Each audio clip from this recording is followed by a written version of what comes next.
Let's look at how to solve sample exercise 15.8, where we're going to calculate the equilibrium constant from initial concentrations of reactants and an equilibrium concentration of product. So we have a reaction vessel containing 1 times 10 to the minus 3 molar H2 gas and 2 times 10 to the minus 3 molar I2 gas. So these are initial concentrations, and that's heated, and then the following reaction takes place. So we've got our equilibrium, and we want to know the value of the equilibrium constant once the system comes to equilibrium, at which point the concentration of HI is 1.87 times 10 to the minus 3 molar, and this is an equilibrium concentration. So in order to solve this problem, we need to set up an ice table. And so what I like to do for that is to write out the reaction. We're going to have H2 gas plus I2 gas in equilibrium with 2HI gas. And we're going to have an initial concentration. We're going to have our change in concentration, and we're going to have our equilibrium concentrations. And I always draw a line here because the initial, either plus or minus the change, is going to equal the equilibrium concentration. So our initial concentration of H2 was 1 times 10 to the minus 3 molar, and we always use concentrations in our ice table. The initial concentration of I2 was 2 times 10 to the minus 3 molar, and the initial concentration of HI is 0. Now what we can do, we can fill in the rest of our table. We know that the equilibrium concentration of HI is 1.87 times 10 to the minus 3 molar. And we don't know the equilibrium concentrations yet of H2 and I2.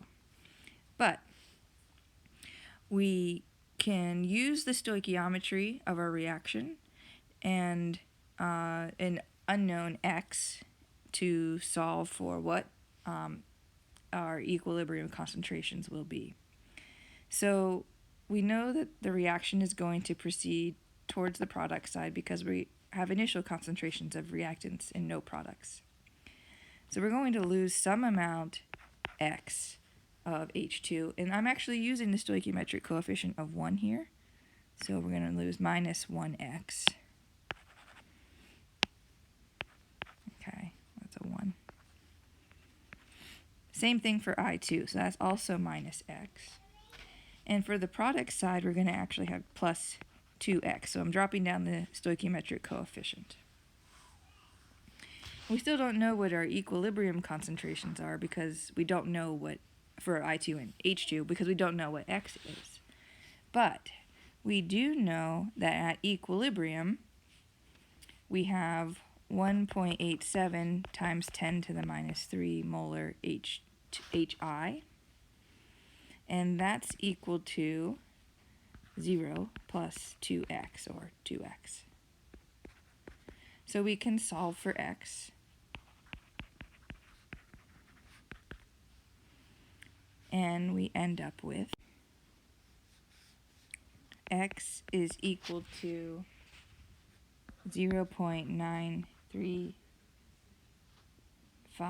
times 10 to the minus 3 molar. So we can substitute that in our change row. So x is equal to 0.935 times 10 to the minus 3 molar.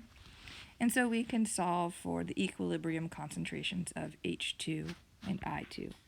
So the concentration of H2 at equilibrium is equal to 1 times 10 to the minus 3 minus 0.935 times 10 to the minus 3, which is equal to 0.065 times 10 to the minus 3 molar. Then for I2,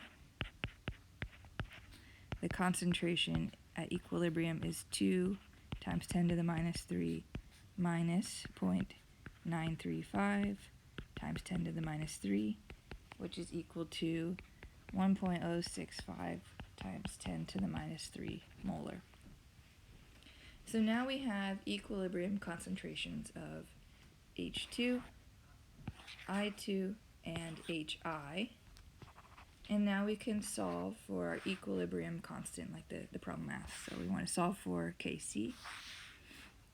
We know that Kc is equal to the concentration of products raised to the stoichiometric coefficient divided by the reactants.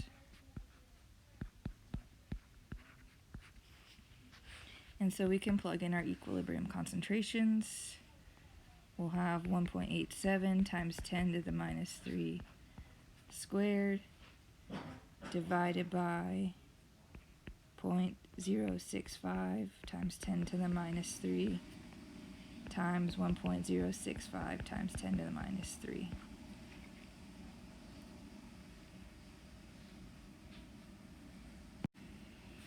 And when you calculate that out, you'll find that Kc is equal to 51.